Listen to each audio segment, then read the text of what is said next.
RTCI nous réunit. Et de personnalisation du véhicule. Après, on a les radars de recul, on a les vitres teintées, on a les marchepieds, on a les brouillards, les anti-brouillards. On a la sellerie cuir, la sellerie simili-cuir. On a les sièges arrière, on peut l'avoir en 2 places ou en 4 places, on peut l'avoir en hardtop ou sans hardtop. On a le corner light, c'est-à-dire lorsqu'on tourne le volant à droite, en fait, les anti-brouillards s'allument à droite pour éclairer mieux les bas-côtés, ou quand on tourne à gauche, etc. Donc il y a des options technologiques et des options plus simples, on va dire artisanales. Un toit en cuir, par exemple, un toit en tissu, exactement. La boule de remorque, on a la peinture personnalisée, on peut l'avoir biton. La carrosserie peut être en carbone au lieu d'être en fibre de verre, ça ce que aucun constructeur... Sur le 18 pouces, le 19 pouces... Les jantes, ça démarre de 15 pouces jusqu'à 17 pouces. Ok.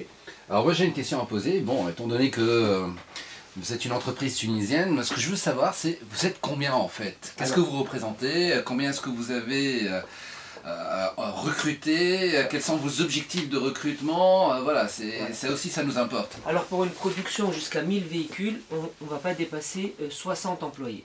On sera 60. Là vous êtes à combien là? Aujourd'hui on est 28 dans la production et on est 12 dans le bureau de recherche et développement. Okay. Donc la chose aujourd'hui la plus importante sur laquelle on se concentre, c'est la recherche et développement, étant donné que la production n'a pas encore, la production de la Isis 2 n'a pas encore commencé. On va sortir 2 autres modèles d'ici 2017.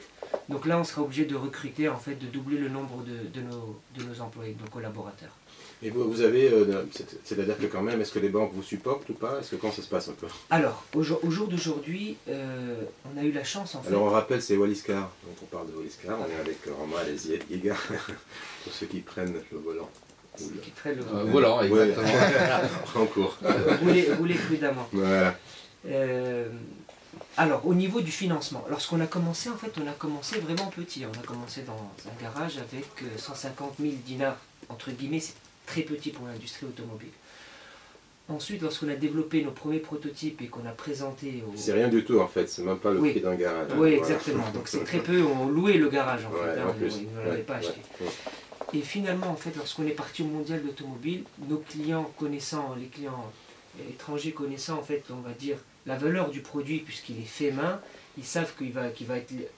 S'ils commandent au salon, qu'il va être livré dans 1 an, voire 2 ans, on a des clients qui ont patienté 2 ans et demi. Malgré ça, en fait, ils nous ont financés par des avances. Donc, nos clients nous ont financés, en fait. Ça, c'était très important pour nous. Et ensuite, finalement, une fois qu'on gagne la confiance de nos clients, c'est un cercle vertueux. Bouche à oreille. Du bouche à oreille. Donc, au jour d'aujourd'hui, la société n'est pas endettée. RTCI nous réunit.